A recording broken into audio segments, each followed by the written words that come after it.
All right. Good morning, good afternoon, good evening, wherever you are in the world. Welcome to the Striving to Thriving LinkedIn Live Show.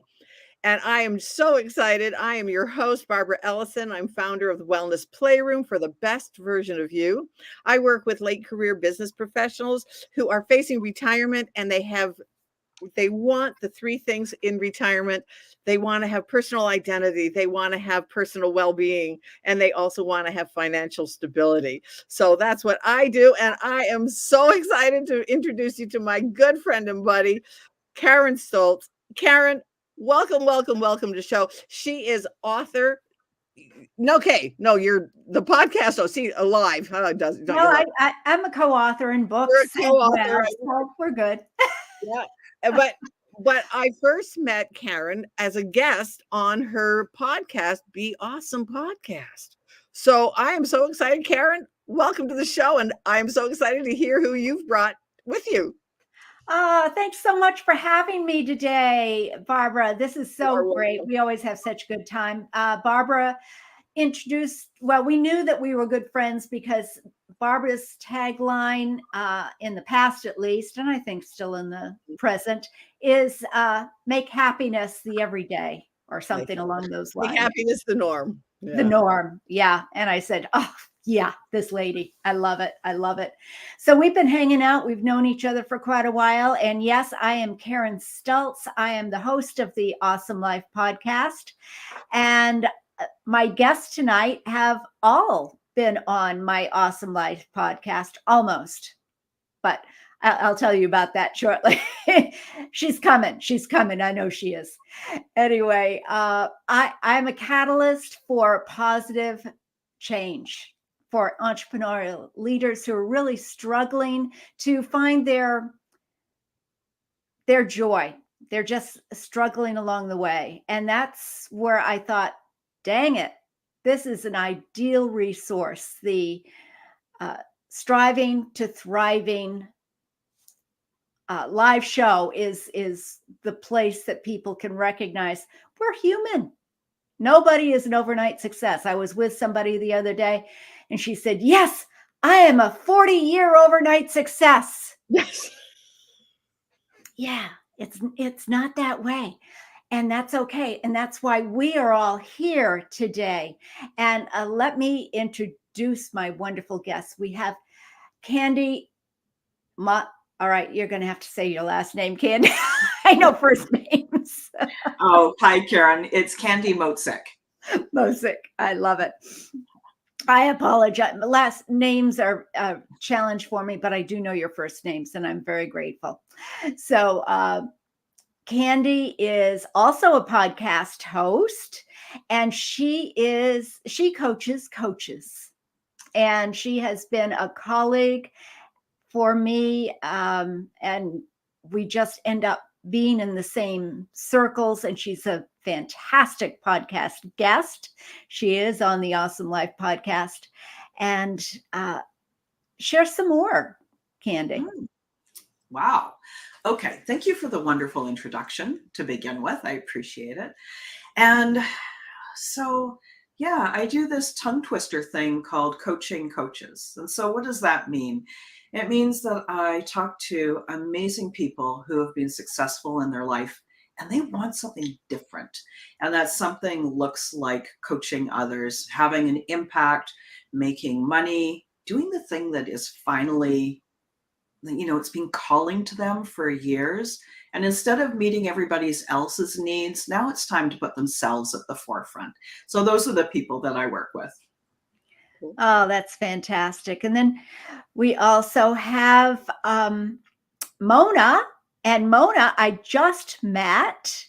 And bless her, she is amazing. I love her energy. I love to hang out with her. And she will be a guest on my podcast as soon as we can get our dates together.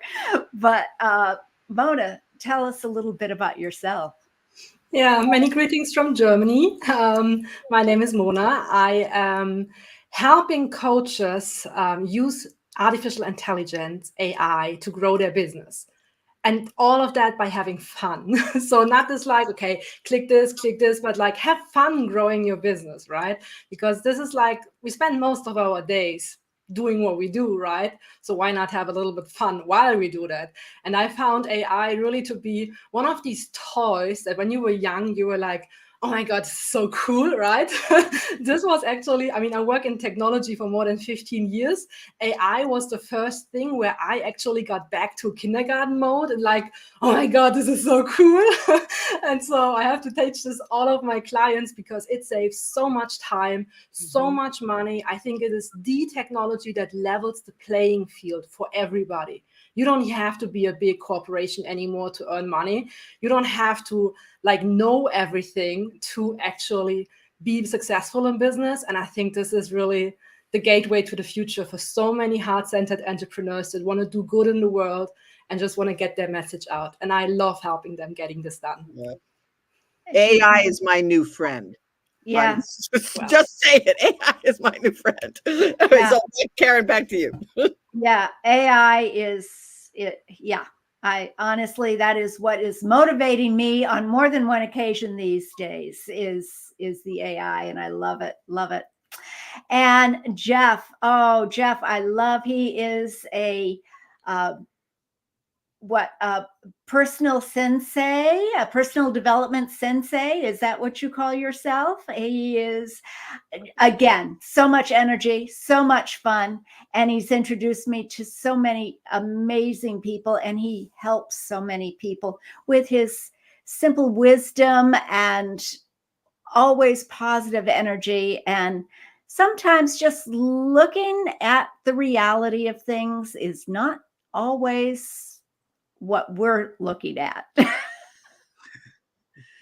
Yeah, I'm a self-development sensei and a Reiki practitioner. So that's the combination of healing of the physical body and the mindset to really support people with finding fulfillment and wholeness in all that they do. And come listen to all of these marvelous people and on the Awesome Life podcast. And last but not least, we have Nicole. Nicole is a very wonderful, wonderful lady. And as it turns out, we do almost exactly the same thing with accountability coaching and podcasting and author. And tell us more, Nicole. I thank you so much, first and foremost, for allowing me to be here with you guys today. I am thrilled to meet everyone. I am a podcaster, the Nicole Banks podcast. I am your Gen X motivator. So for those that women and men that are following in that category, I am here to kick your butt all at the same time and motivating you and really diving in to figure out what it is that you are really looking for, right? So I like to say I do a lot of bridge work. I'm the bridge from where you are to where you want to be. So happy to be here. Thank you for having me. You can understand why I wanted all of these marvelous people to be on the Striving to Thriving program with Barbara, because they've been there, they're doing it, they're continuing to do it. And the most amazing, wonderful thing is they're all fun. We got to have fun. Fun is number one, guys. Fun is number one. So let me ask you, and I don't know, Barbara, this is your show, and I'm co-hosting, and I'm so excited about that. But I'm wondering, can we just have it kind of open unless there's background noise? And absolutely, we just the goal of this show and my vision. I'll just share a little bit of my vision for this show is for people to know that they're not alone, and look at the diverse people that we have on this panel, from locations, from ages, and yet we're all in the same kind of realm. For me, it's getting the word out of how we can use what we do to impact the world.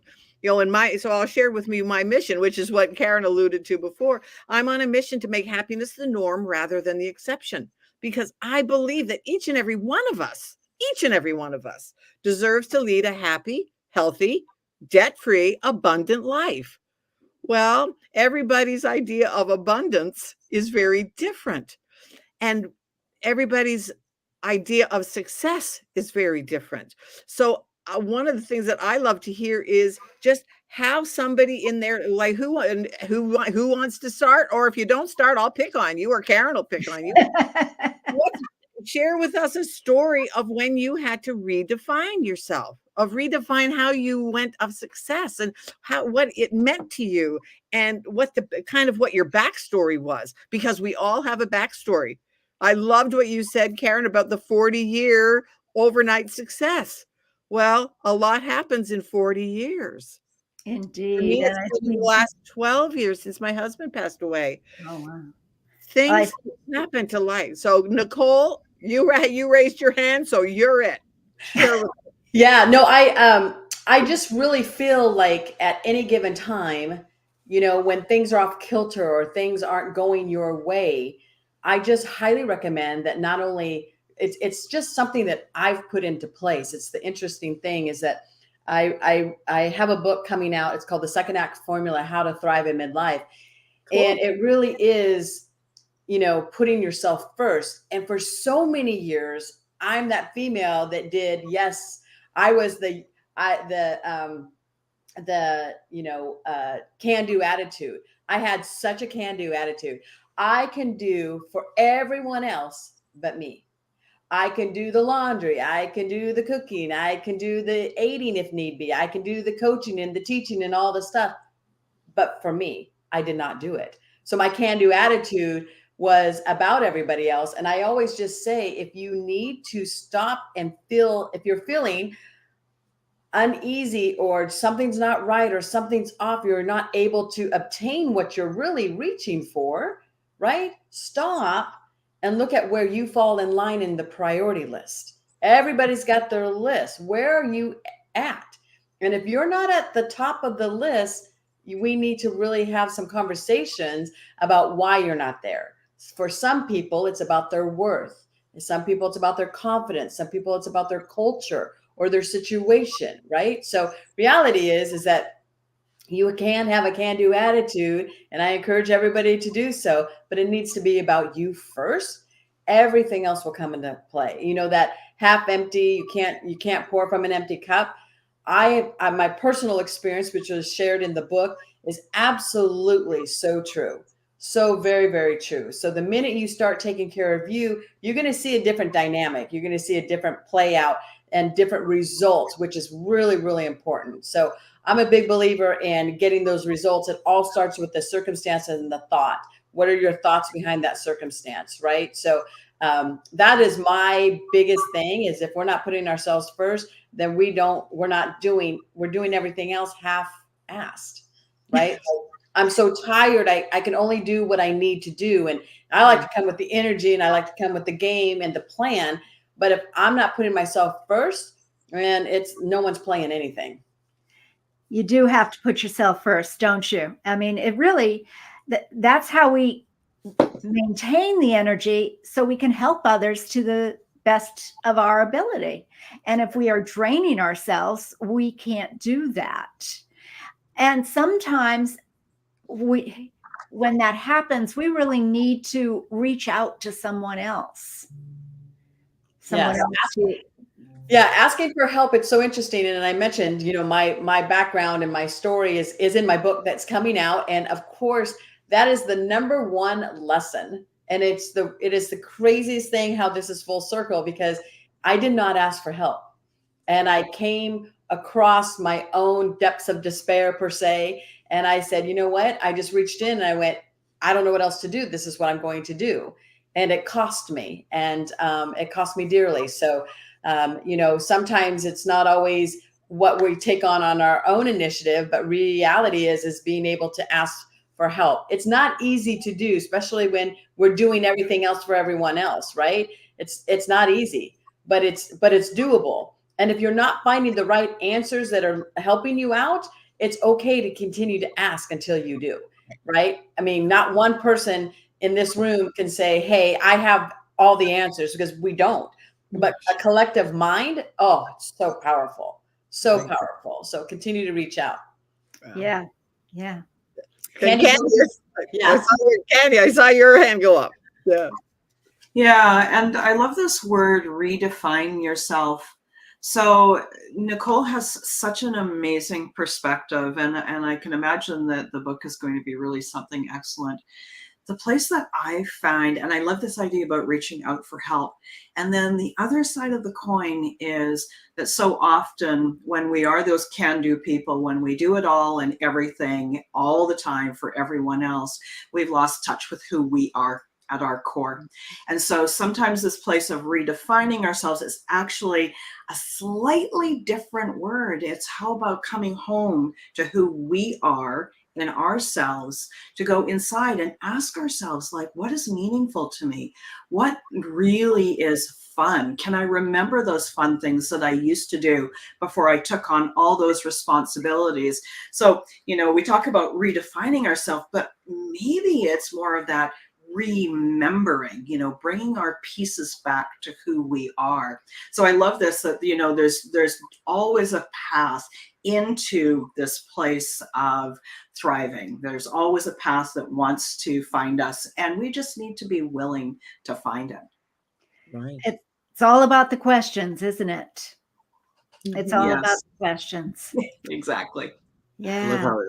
I love how you stated that, Candy, with redefining yourself. And I think one area that supported in my journey was not to put myself in the same box or generalize what success meant to me as it did to the person next to me, where it's the expectation of it needs to be the same as what they're looking at or what they want from their life. And really, how do I define success or define thriving? And what shifted for me was the approach that I was taking. So typically, I think what I was doing was going from what do I need to do in order to have success so that I could be happy. So it was do, have, be, versus what I've come to know is much healthier and a better approach is the being comes first. What do I get to be so that whatever I do will then lead me to the thing I want to have? And so by shifting and stepping into more fun, to stepping into more ease and just being genuine, where if something doesn't align for me, that's okay. Some people may not agree with it, but it will attract the people that it does. And then you end up in amazing rooms like this, surrounded by like-minded individuals. And so that shift for me from do, have, be to be, do, have was the huge impact that really shifted the way that I approached everything and how I defined thriving. Yeah. Loving that. And Mona, I have to tell you too, it's too funny. We knew, well, like I said, I just love her energy and you could hear that.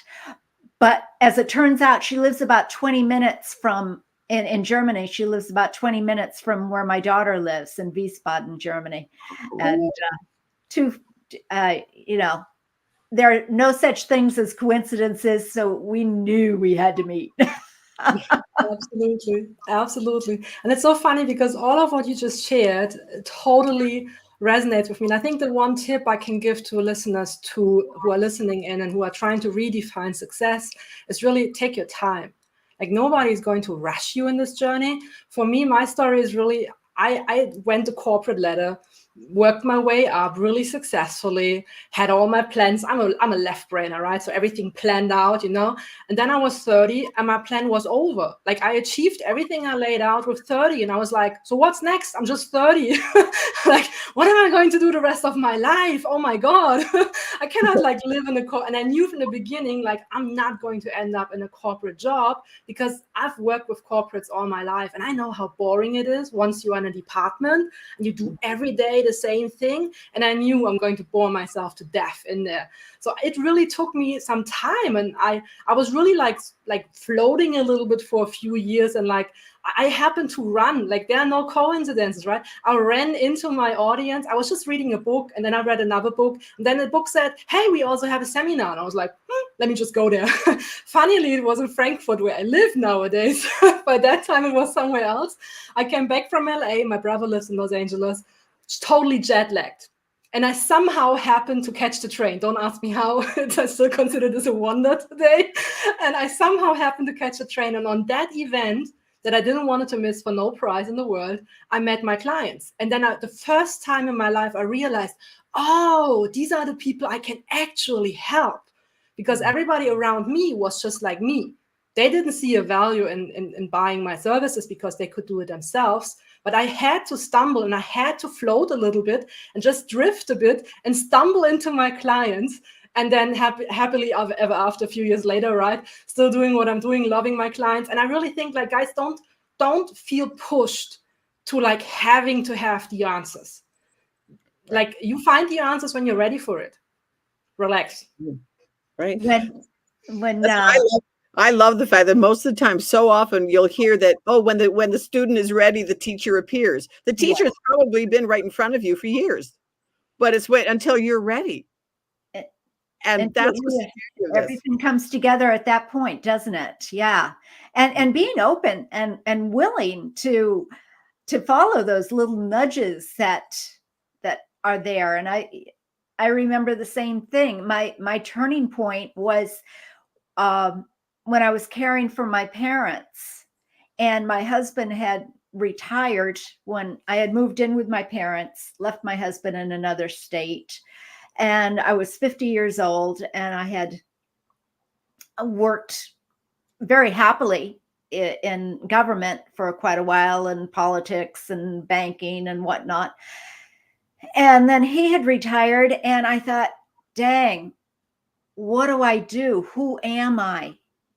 Who am I? I don't know. I am the wife, the mother, the financial director. I am all of these things. No, you're not. I don't know what I wanted. I didn't know all I knew was that my mom, who I saw, who had always been very positive, she spun a story, drove me crazy. She spun a story like nobody's business.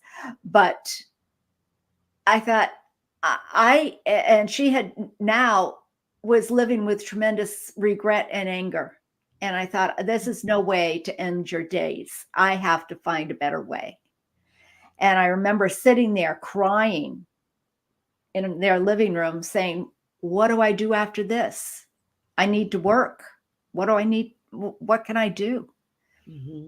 And that's when, because I had just given up, all of a sudden the answer showed up. And I said, all right, enough of this. You got to care for your parents. You can't be sitting here crying and feeling sorry for yourself. So straighten up. And I opened up the magazine and it said, the next new thing, the biggest thing is coaching. And guess what? There is a new coaching school that has just opened for personal development. And then I turned on the Today Show the next day, and there was, hey, this guy has that coaching school that you just read about, and they just opened up the personal development. And, oh, that is really cool. So I called my husband. I said, I don't know if this is for me or not, but I know I need something, and this is a start. I got to start somewhere. And it was virtual, so I didn't have to leave my parents, which was huge. And at that time, we didn't have Zoom or anything. It was dial-up internet. And so it was all on the telephone and dial-up internet, and it was amazing. And like you said, Mona, it's finding your tribe, it's finding your people. And all of a sudden it was like, wow, I can do something. Yeah. I do have gifts. I do have something that the world would like to have and pay for. All right. I need to learn how to manage this, how to attract this, how to build a firm foundation, and start thriving. I think one of the things for me, and that's what I love about this show, and thanks again, everyone, for coming. One of the things that I love is that when people can say, you know what, they pick their lane. What do you really like to do? Like with me, I love doing these shows. I love doing my podcast. I love the fact that AI is done for me a little bit, that I can just, click and paste, copy and paste. How to do it? I don't want to know. Not my forte. All I want to know is that, gee, I can just put in these words and get that out. And but one of the things now at the beginning of my career, I thought that I had to do it all and be good at all of it. Mm-hmm. Yeah, no. Yeah, because you can't. You can't be good. And that's where burnout comes, when you try to be the be all, end all, and the comparison. And so with me now, I just share with my clients, what makes your heart sing? And chances are it was something that you started when you thought when you were a kid. And I can always remember as a kid when I'm going to age myself. When TV first started coming out, I can always remember saying, "Ooh, wouldn't it be fun to be on TV?" Mm-hmm. And now here we are. Yeah. It's different. Yeah, I think it is interesting because you look at the true difference between striving and actual thriving. So the striving is the rat race and doing it all. And I got to do social media. I got to pin, I got a calendar, I got to post it. I got to create it, all the things, right? Whether it's the content or whether it's the funnels, whether it's the sale, all the stuff. And then thriving is actually enjoying the journey of it, believe it or not, right? It's actually enjoying the journey of it. And it's okay to stop and say, wow, these are the things I don't enjoy. Nothing wrong with delegating, right? I mean, trust me, when we look at the social media of all these amazing platforms, of all these a million followers and whatever have you, it's like, comparison ourselves. Listen, you know what? I have a story that I've shared a couple of times, and it's just a simple thing. And I don't remember where I got the information, or heard the story, but it literally was a gentleman farmer that grew his own tomatoes, and they were stunning. They were vibrant and delicious and juicy and amazing. And he set up shop across a Whole Foods, right? All he sells is tomatoes. And every single Saturday morning, he sets up his little shop of selling tomatoes across Whole Foods. And someone asked him, why are you doing that? He goes, sometimes someone just wants a tomato. Yeah. And they go down and around the line just for his tomatoes, his homegrown tomatoes. Now, get it, Whole Foods has other things that they can offer and things like that. But, listen, we're not reinventing the wheel. Each of us have our own amazing style and skill set of delivery that will attract our own tribe. Never, ever are we of age or gender or race or any of that.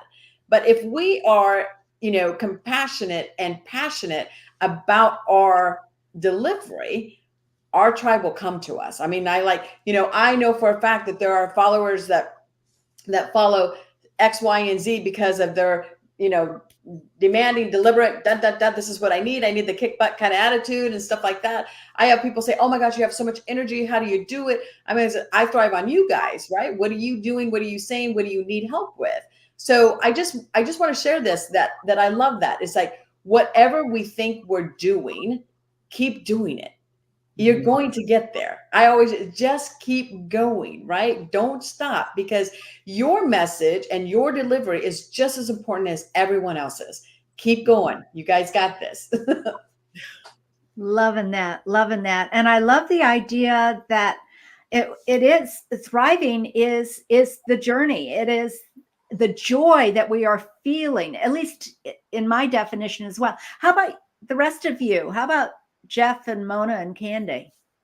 Yeah, I've got, sorry, Jeff. I've got a slightly different interpretation of the word of striving.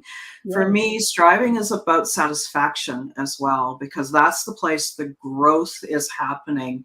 And while I 100% agree, we don't have to do everything, but we do need to build those muscles that maybe we kind of like, but we don't have those muscles yet. It's just like when you're at the gym, you're going to lift a little heavier and work on your technique.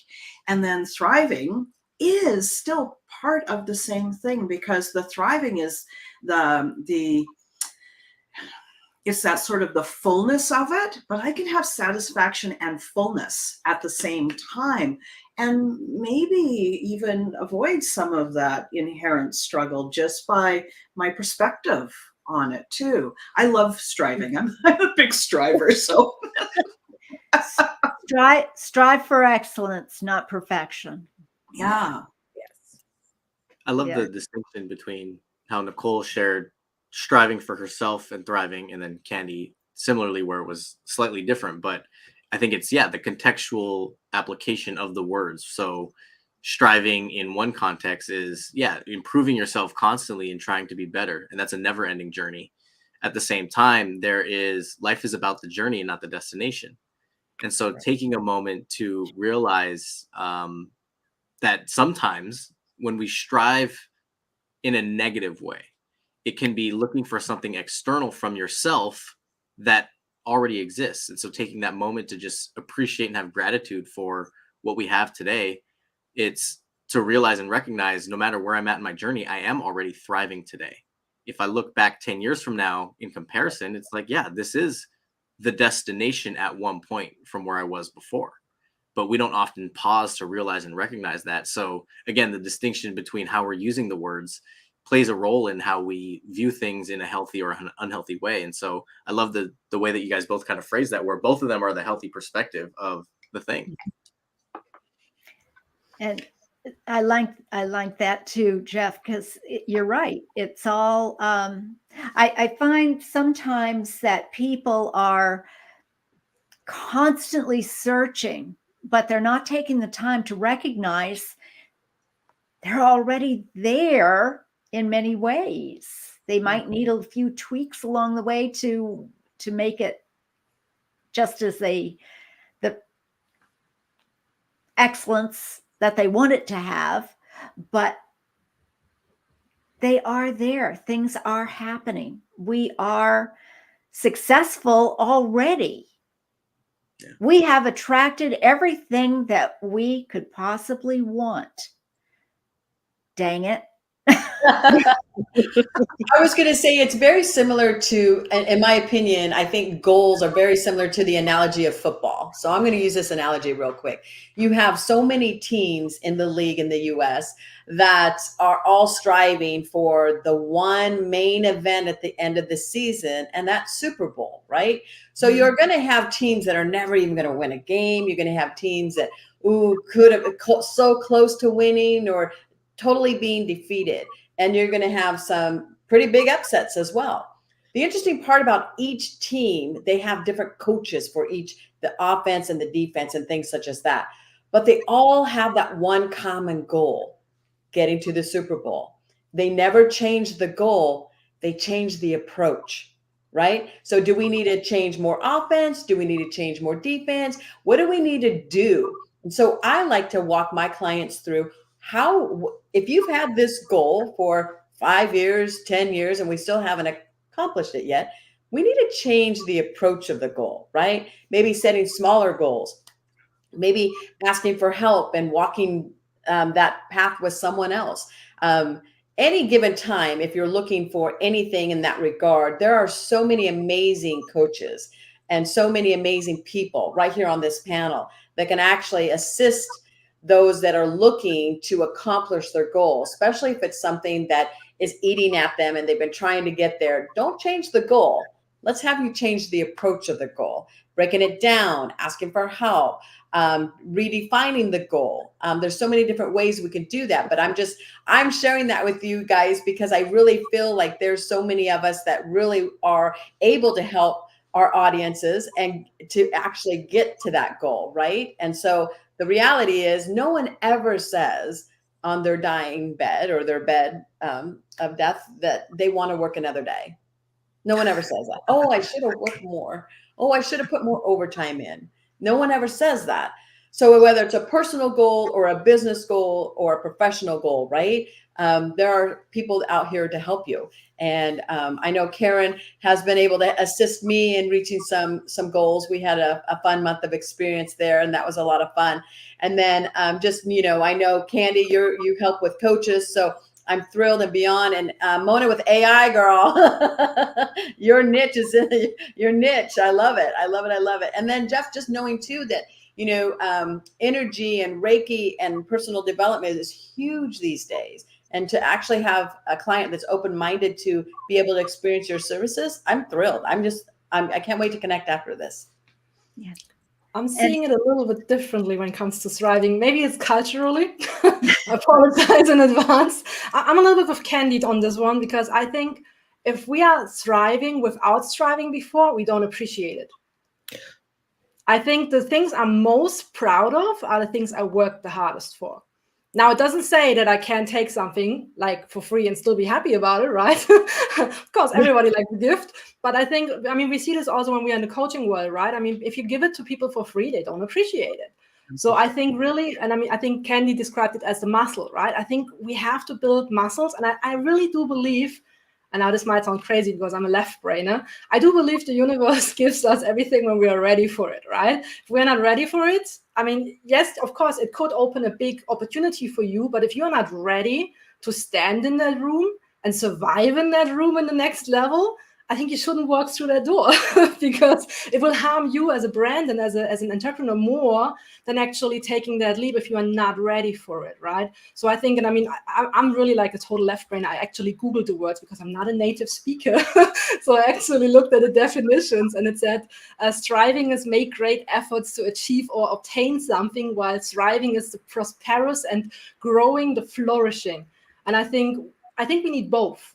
I think we need to work for what we really want in life. To a certain degree, we have to at least build the muscles. But then also it is amazing if we come to that thriving stage where I think we all experienced working in flow, right? Where everything just flows and everything is easy. And I think we enjoy that stage more if we also know the other piece of it. I think if we only were in thriving mode all the time, we wouldn't appreciate it, I think. Right. Very good point. Very good point. Yeah. And I look at striving. Striving is actually, to me, recognizing what it is we do want and moving forward to what we want to have, do, or be. Be, do, and have. What was that, Jeff? Be, do, have, yeah. Be, do, have. So that everything we do will lead to what we want to have. And being able to enjoy that, the journey thereof. The thriving is, yes, now we're in the flow for me. It's now we're in the flow. And where do we go here? How can we start striving some more? My husband teases me. He says, Karen, you have so much patience. I said, not really, as you may have noticed. But when it's something that I know is going to be beneficial for me, I do. I know that this is going to be helpful for me, and it's going to make me feel great because I've forgotten if it was Candy or Nicole had said, when you succeed at achieving something that you set your mind to, like Barbara and I had, figuring out where all my emails were going when she was sending them to me and all of that. She said, okay, I sent out the poster. What? Huh? How? And when it finally all comes together and it makes sense, it's like, yes, yes, yes. Now this is wonderful and I feel great and I can be in the flow and just enjoy this time together with all of you. In other words, thriving. Right. Right. And thriving can be in the moment, right at this moment. I believe all of us are thriving. Mm-hmm. 10 minutes from now, and one of my grandkids just came to the door, and luckily, it must have heard me that I was, so that would have been, I've had one that came in and say, oh, hi, Grammy, and I'm like, okay, I'm on a live show.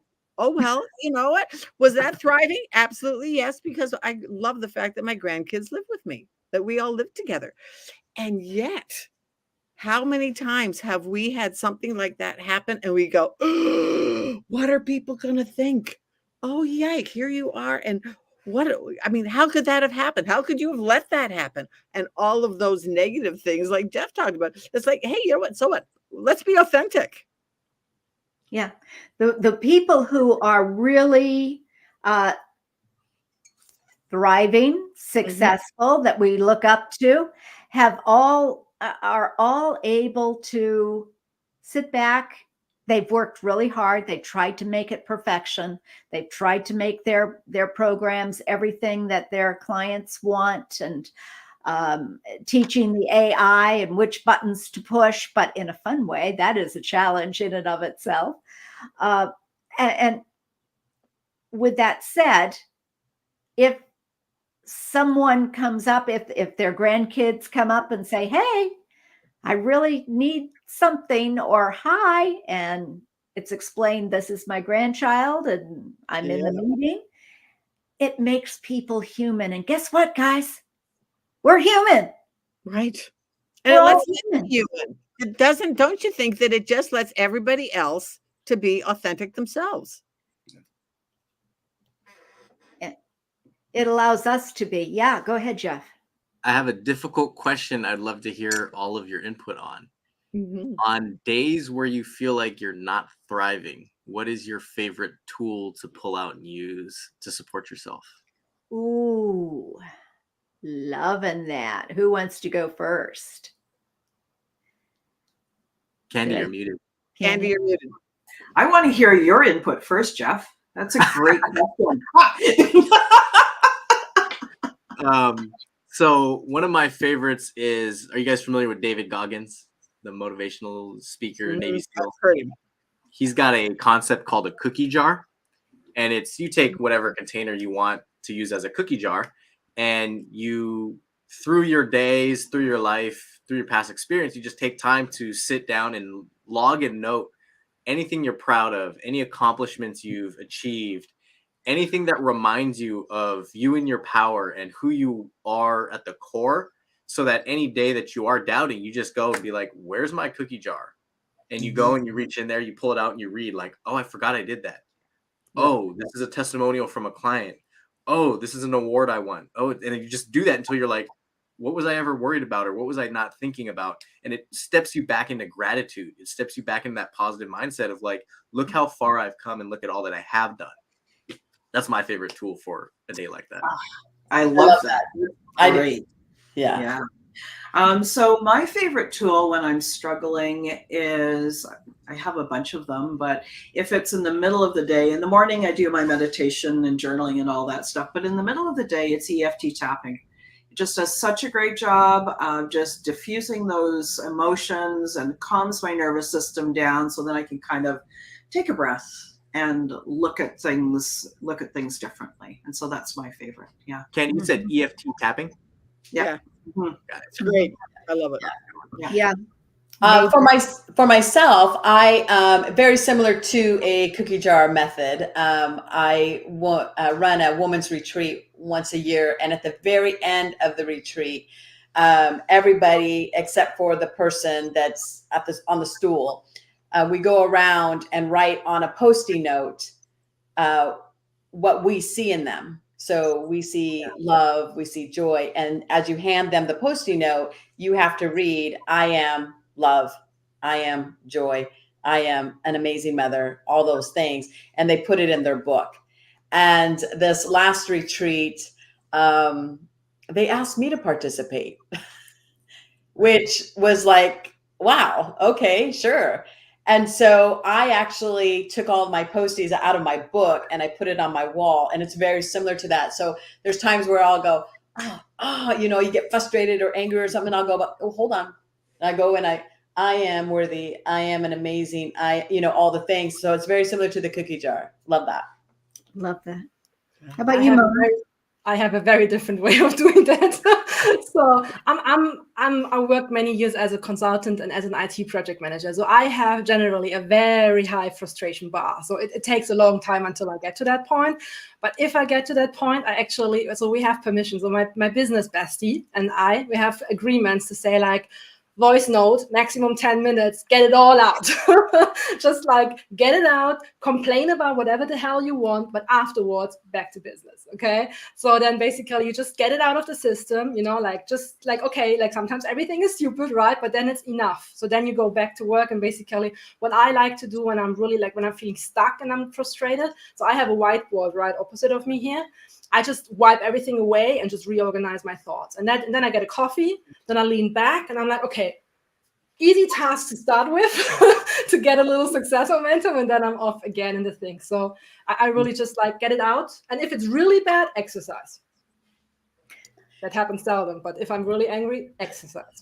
It does. Exercise does so many amazing things. It's so unsubscribed. And it's the number one prescription that is not prescribed, right? It's just exercise. It's mental wellness. It's physical wellness. It's amazing. I love exercise, but I love the voice notes. What's interesting too, though, have you ever gone back? I'm going to ask you, Mona, because I use the voice notes all the time too. Have you ever gone back and listened to your angry voice note and you went, well, that was just I do that regularly. Just simply because it gives you like your own third perspective on yourself. Yes. And you realize sometimes how much you're complaining, because sometimes you don't realize that you're complaining about a very specific point over and over again. When you listen, you are like, hold on, I could fix that so easy by just sending that person a message and just fix it, But when you listen to it yourself, you realize, what is that thing that you are circling around? And you can get a finger on it. And if I don't find it myself, then my friend is like, did you realize? And then you can fix it. And I'm always very quick in fixing mode, because that's what I'm really good at doing. I just need to know what the problem is. And then as soon as I know what the problem is, but sometimes you're like in a circle, like, I don't know what actually makes me so frustrated right now. I'm just like frustrated, but I can't even tell you why, because so many things happen and you don't know what's the root cause for that.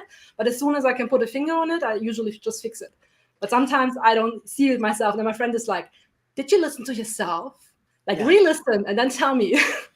The power of our own voice is mind-blowing. Like I was really complaining that I wasn't able to download a PDF in the format that I wanted to. Wait, what? What is going on? Because I'll do the voice notes too. Like, this is just a frustrating day, and I'm not an IT girl. I'm not. And I get really frustrated really, really quick. If it's not broken down very simplistically, I don't understand it. It's beyond me. So it'll take me longer than anybody else to do it. And all I'm trying to do is download a PDF to my client so they can do their work, right?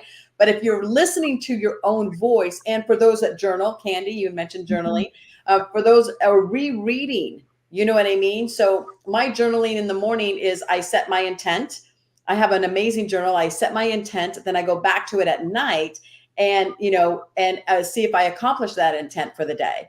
And if I do, I write about it, and sometimes journaling is not that easy. So I'm going to share something with you guys. I have clients that come to me and they say, oh, I don't want to journal. It's stupid. Or I don't like to write, or, it's about me bringing my emotions. And that's all naysayers, right? Negative. But the reality is you can use voice notes. Listen, if you can text, you can journal. Okay, let me just put that out there. If you can text, you can journal. But I'm sharing that with you because the power of rereading your own written word or listening to your own voice, it's a beautiful exercise. I encourage everyone listening to this amazing panel to try that. Just give yourself 30 days. Give yourself 30 days that you're going to journal every morning or night, or voice note every morning or every night, and just and then go back. And just listen, not every day, but just listen to a couple of the days, and really it'll break your mold. Cool. For sure. And being able to, for me, I am more left brain as well, right brain anyway. But for me, I know that the first thing I do is recognize that I am feeling this way. It isn't I am feeling this way. What situation might have teed me off? What is different today? And I start into the analyzing thereof. And then I could say, oh, okay, well, I've been sitting here eating ice cream and potato chips all day. Maybe my body is not really happy. So it's telling me I need to change. Or the other thing is just to sit and allow it. Just allow it. And if I want to sit on the couch and eat bonbons today, that's what I'm going to do. Mhm. And then after about 15 minutes, ask yourself again, what is it that you want to do right now? And it's like, oh, well, I should go up to my office and do something different. Also knowing that if you should do it, whatever you set out to do is not going to be your best and may actually be detrimental. So what would you like instead? I would like to feel better right now. And I love that you use the EFT tapping. That is a major part of the heart energy techniques that I have created to help alleviate that feeling.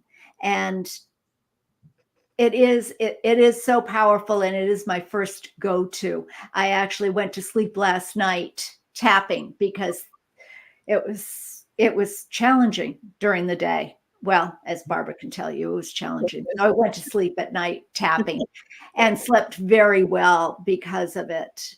It is giving yourself permission to feel better. Yes. And to take the actions to make that happen, whether it be exercise, whether it be journaling. And I have a separate journal talking about journaling. And I'm one of those people. I don't like to write things down. So I have my gratitude journal, my perfect day journal, which there is no such thing, and my I am angry as hell journal. Yeah. And I write it out. Yeah. And I am so angry, so and so, or such and such, or I'm mad at me, or I hate myself, and this is awful. And that is acknowledging, getting it out of yourself, like Mona was suggesting, getting it out of yourself onto paper, taking a deep breath in. And I put my hand on the inside of my wrist and just say, peace. Yeah. And I think, okay, I don't need to do that anymore. And in a couple of days, I'll go back and say, wow, how things have changed. I don't need this anymore. And I rip it out and I burn it or I shred it. And nobody's going to ever see it. Right. Exactly. Well, people, this has been absolutely amazing. I can't believe the time has gone by so fast. This has just been absolutely amazing. So as we wrap up, just a final, like a 1 minute final thought about, what was a highlight or whatever you want to say. And while you're doing that, I'm going to be putting your information into the chat, into the comments, so that people can get in touch with you. So who are you? How do you get in touch with them? And then I'll put it into the comments. So Mona, we'll start with you because I have you teed up. Okay, so you can just type my name, monatenjo.com, and you will get to my LinkedIn profile, and feel free to reach out. I don't bite. I love to connect with new, amazing people. Yeah, really, my highlight of today is I really think we have so many parallels in our lives. And I think what I learned for myself also is we are sometimes walking in spirals. And sometimes it feels we're always coming back to that same point, and we're like, why am I here again? I thought I'm over this already. But what actually happens is you spiral upwards. So yes, you will reconsider certain things in your life once in a while, and you will go back and ask yourself the same questions, but you are a different person in the moment you ask that question. So you will have a different answer in that time. And if you have continuous problems coming up over and over again, you haven't solved the challenge yet. So life is giving you another opportunity to fix that. Perfect. Okay, Nicole. Oh my goodness. Of course. Thank you guys so much for having me. You can always listen to my podcast, the Nicole Banks podcast. I really focus on Gen X conversations. And of course, I'm a life coach for women. One of the things I was going to mention is that I love, first and foremost, the diversity that we had here today, just so many different perspectives, but always just remembering that you can do anything you want to do. There is no rhyme or reason. Put you first on that priority list and watch everything unfold. Also, don't forget to reach out if you need any assistance. We have an amazing panel here, and if you need any assistance, we are here to aid you. Cool. Candy. Wow. So for me, the big takeaway, first, it's been an amazing experience and I love all the different perspectives. I think the thing that really has been the most interesting is our curiosity. We're here, we're all curious people, we're all curious about different ways of trying things. I've got a page full of notes here that I took with different ideas from everyone. And so that was my biggest takeaway is I love hearing new ways of approaching just our regular everyday challenges. We all have them. If you're interested in hearing more about me, you can come listen to my podcast. It's called She Coaches Coaches, and reach out to me. I'm on LinkedIn, love to meet new people as everyone else here does. And if you just have questions, send me a DM. Happy to answer, happy to support in any way. Cool. Thanks. Okay, Karen, I should have put you last or first. What? You know what? It's live. Authentic. It works. We're all here. And it's all fun. It's all fun. And I just love all of you. And as you say, that my big takeaway is that we can have fun. We are human. And it's basically a choice. How do we want to be? Do we want to be striving all the time? Do we want to thrive? Do we want to do both? Do we want to be happy? It is a choice. And it is a matter of just reaching out to different people and finding that choice.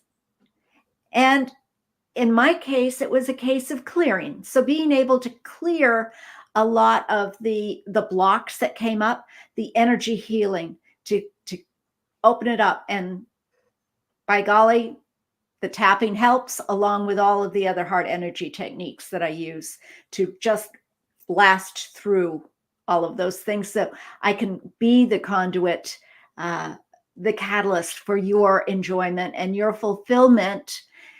And you can reach out to me here on LinkedIn as Karen J. Stultz, or I love to talk, I love to chat, and I love to have anybody come reach out to me at karenstultz.com/let's talk. No obligations. I love to meet new people. Okay. Thanks, Karen. Okay. And Jeff. Yeah, it was great to hear all the different perspectives and approaches we all take to essentially the same mission of supporting people in whatever their journey is and getting to where they want to go, whether it's healing, whether it's connecting to what's authentic for themselves, all the things. So it's great to see that.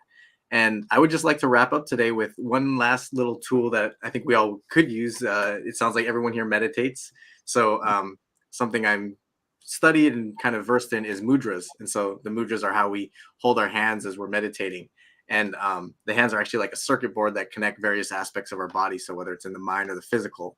And one that came up today as we were sharing was supporting with maybe negative emotions or releasing negative emotions such as anger, sorrow, fear. We could do the catharsis of journaling or voice notes and all the things, but also meditation is a great way.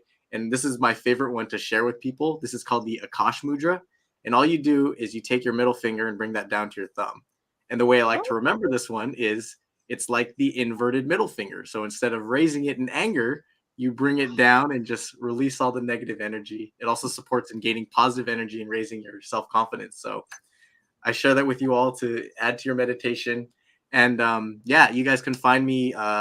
My business name is Food for Thought, the number 4.